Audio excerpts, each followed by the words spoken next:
So with us today, Hed Kovetz, founder and CEO of Silverfort. What led you to start Silverfort? All of us knew a lot about cybersecurity, so we knew that this is an area where we can probably build something that will be better than most. I also think that specifically we knew that it should be identity security because, that was 7 years ago, so I'm going to say something that may sound a little trivial today, but we believed that in the long run, people will work from anywhere. Again, now it's obvious. And they will use devices that are not even the company's devices. So, if they're logging in from anywhere in the world and any kind of device and accessing resources that could be anywhere, identity is really the only thing that defines your organization from a security perspective at that point. There's no network security anymore, not a physical network anyway. There's not necessarily an endpoint security that is really super effective. And identity becomes the last line of defense. So you guys have been speaking about the importance of unified identity security for many years now. And recently, it seems like the market is becoming hot around you.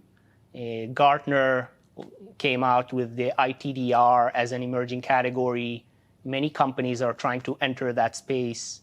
Maybe give us a bit of the uniqueness that Silverfort has. So first of all, I agree that identity is becoming hot. I think that for a long time, we had our thesis about this market that I believe in more and more as we move forward, that identity security needs to be unified across all the different environments, all the different silos of identity. Because identity in most enterprises is built out of a few different pieces. They have something for on-premise identities, and they have something for cloud identity, and something for privileged access management, and there's something on the perimeter, and then maybe they acquire other companies, so they got other tools that they have to bring in. And all of these identity infrastructure solutions are working as silos. They just have their own local security controls that only work for them. It's a security problem, and by the way, it's also a user experience problem. I just logged in to this cloud environment with a certain way, multi-factor authentication. Why do I need to log in again another way because I'm accessing something on-prem or in another cloud? I don't need to care as an employee that these solutions don't work together. And I think that obviously another challenge is cost, right? Especially in the current environment, that matters a lot. Why do I need to buy all of these, same capabilities from all of these vendors? So we believed that identity security needs to be a separate layer, almost decouple itself from identity and access management. And it needs to be a layer that works in a unified way across all the silos. And by the way, in many other categories of security, that's the case. You buy your infrastructure from someone, and then you buy a security solution that can run on top of all the platforms. Identity just used to be a very simple market with one identity on-prem, and then it made sense that you have one type of security control from a certain sort. Now it's just a jungle. And what we're doing is we are unifying all of these pieces. We are connecting to all the pieces of identity, and we are making them work together almost like an abstraction layer that allows you to use security controls on top of all of them, even in places where none of them can operate. I think that this approach of applying unified security as a layer on top of all the pieces, all the silos of identity, will allow us to build what, in my opinion, will become the leader in identity security. Because I think it's just a better way of doing things. Identity security needs to be holistic, needs to be unified. So yeah, I'm very excited about where this is going now. We cannot have a discussion without talking about AI these days. How do you see the AI changing the cyber threat landscape or even the ongoing operation within your company? I think that AI is one of the things that will change everything. The cybersecurity landscape, but also everything, every company, even the way we live our lives in general. I think that specifically in cybersecurity, it means that it's going to allow attackers to be much faster and much more dangerous because their attacks are going to evolve, adapt, and just be effective in a way that I don't think most organizations are ready for or security tools are ready for. At the same time, it opens an opportunity for defenders to leverage these technologies to become way better at detecting attacks and responding to them in real time, which today is a challenge. Today, the fact that so many things in cybersecurity are manual make it very hard to be effective and to respond to attacks in most companies. But it's not going to just affect cybersecurity. As a company, we believe that everything we do will need to be done differently, from how we develop code, which I believe this will accelerate a lot. We are only getting started now, but I think that this is something that we should just go for and capture the entire potential of how this can increase our productivity. Same with creating marketing materials or doing a lot of different things within the company. I almost think every role in the company can benefit from it and be more effective. Getting access to the knowledge, just the information that exists in so many different systems within the company, but if you could just search on it and ask a question and get an actual answer, simple answer to the question, imagine what that will do to support people or salespeople or people in R&D. Just need to access data in a company that is growing so fast and information is being added in a place that nobody can keep track otherwise. I think companies that will adopt this and be in the front of this will become so much better that I don't think it's an option to not adopt it. So our strategy right now is to just go for it. Obviously figure out how do we do it safely, how do we keep our customer data safe, how do we do it in a responsible way, but it's more about how do we do it properly and not whether we do it. I think that's not even an option anymore to not fully adopt this. You spoke a lot about what led you to become an entrepreneur and the way that you think a company should be ran. What is your management style? What's your philosophy behind the CEO role? There's a lot to say about the CEO role and about management in general. I'll say about management that I am learning a lot as I go about this.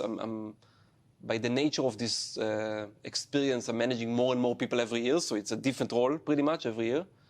We pretty much double year over year for a few years now, and it's just a whole different challenge. As a CEO, this is a big part of how I see my role, is taking care of the people element and the culture. Obviously, I have a lot of other things I do around the vision and raising money and so on, but I feel like a big part of my responsibility is making sure that I have the best people in this company and that they work well together.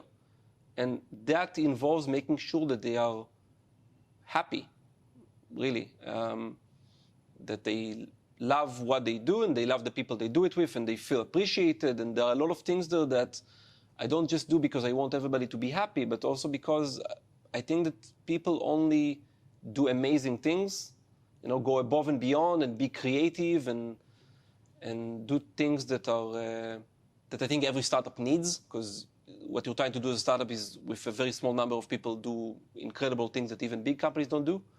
You need people to actually be happy, love the place that they work in, the people they do it with, and feel like they're part of a team that helps each other.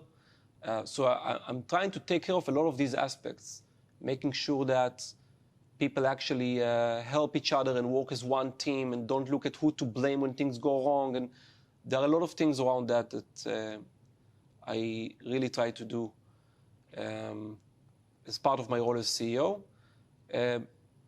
In addition, there are a lot of other things that only I can do. And between everybody else who's looking at their own department, there's a lot of aspects of my job that are pretty lonely, by the way, because only I hold certain responsibilities and certain stress that comes with them around raising money and making sure that everybody together are going on the same direction and figuring out a lot of risks that most of the people don't need to even worry about, but I need to make sure that this whole thing gets to a success. A lot of people are counting on me, right? And I feel that. I feel that every day, and I try to do the best I can to do it on the right way.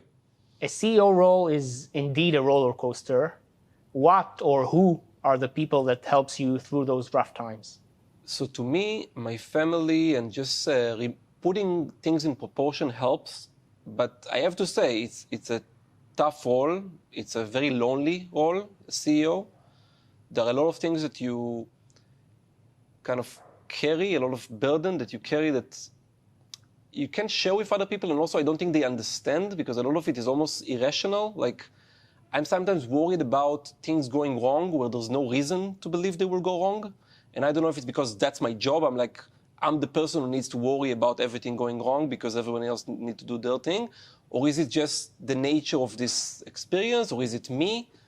I don't know, but I can tell you that I'm talking with a lot of other CEOs about it, and everybody says the same, at least in one-on-one conversations.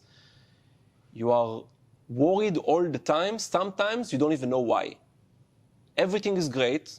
I mean, right now at Silverfort, things are going in a very good direction. And still, I wake up every morning very worried.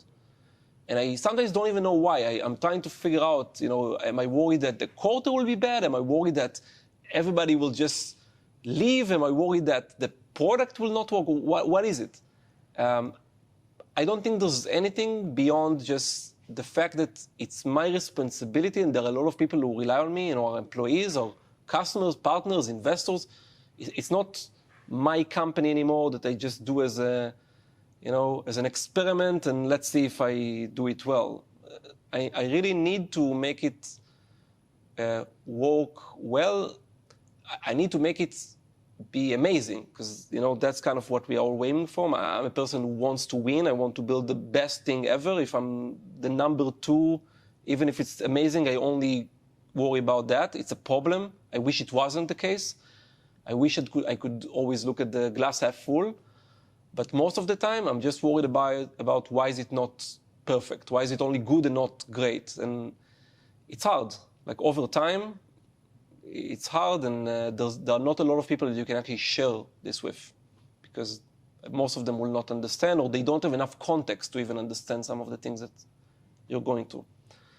So it's hard, but at the end of the day, I'm enjoying it. I love what I do, and I think it's worth it. It's just the most extreme experience. So many amazing things and so many hard things, and altogether, I wouldn't do anything else. I think that this is really the role for me, but it comes with a price that I don't think a lot of people understand. I didn't understand when I started. So what did you learn from your fundraising journey after all these years? Does it get any easier? One of the earlier rounds, I will not say when, I will also not say who it was, but we had an investor that seemed serious and gave us a term sheet, and we were so excited. So we went to this investor and we negotiated, and I think that he understood his position, and he leveraged it a bit too much, and at some point even, I think, kind of punished us for the fact that we negotiated, didn't agree with his offer by just walking away.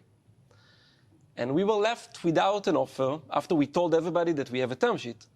And now we had to go back to them and say, listen, we actually don't have, but let's talk, because we were just a few months away from the end of our money.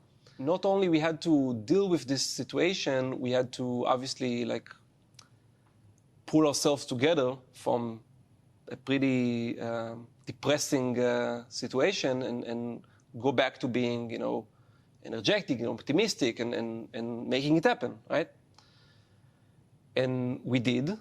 By the way, at that point, I also learned to appreciate some of the investors that I chose, because some of my existing investors said, don't worry about it, we'll give you more money. And that gave me a lot of comfort. And looking back, and now when I talk to other entrepreneurs about what I look for in investors, these are the moments where I think it's really tested, when things are bad. Things are good, everybody loves you. But when things are bad, you really find if you have real partners. But we learned the lesson. I learned the lesson about managing that situation in a much more careful way and reducing some of the risks and understanding the dynamic of that, and also understanding that it's people. It's not about me coming with a great company and product and they just invest. There's a lot of things that need to happen that I think you don't understand in the beginning. And I'm trying to explain to entrepreneurs now, by the way, early entrepreneurs that come to talk to me, I think you can't fully understand it unless you experience some of the actual hits, unfortunately. And the other bad news is that because as you grow, the challenges change all the time, then it's also a different challenge every time. So it's not even that, unless you start a bunch of companies and keep them small. But if you're trying to scale a company and build a big company like I'm trying to do here, it's also a different challenge every time and a different dynamic and a different game, and you need to learn fast. But it's what keeps it interesting. So maybe as a last question, can you share with us an achievement that you are truly proud of out of all the things you've done? Last year we were selected as the #1 best startup company to work for in Israel by Dun & Bradstreet, which, I mean, you would think that to me it would be a smaller thing that, getting, a lot of milestones that have to do with revenues or raising a lot of money or things like that. But because it touches me in a place where, like, a lot of my motivation came from that area of wanting to build this kind of culture in a place where people really love what they do and work together as one team. I think that validation, not only from Dun & Bradstreet, but from a lot of it was the employees giving feedback and answering all kinds of questions for them. That to me was, I was very, very proud, because I always wanted to be able to build that kind of culture. I always believed that that's key to building a successful company. I still think that. And we've done so much to get to this kind of culture that we were able to build. I almost can't believe that we are able to scale it, by the way. I think we still have the same culture today at 240 employees that we had when we were 20. I think that we built something rare. Thank you so much again, Hed. It was great having you. Thank you.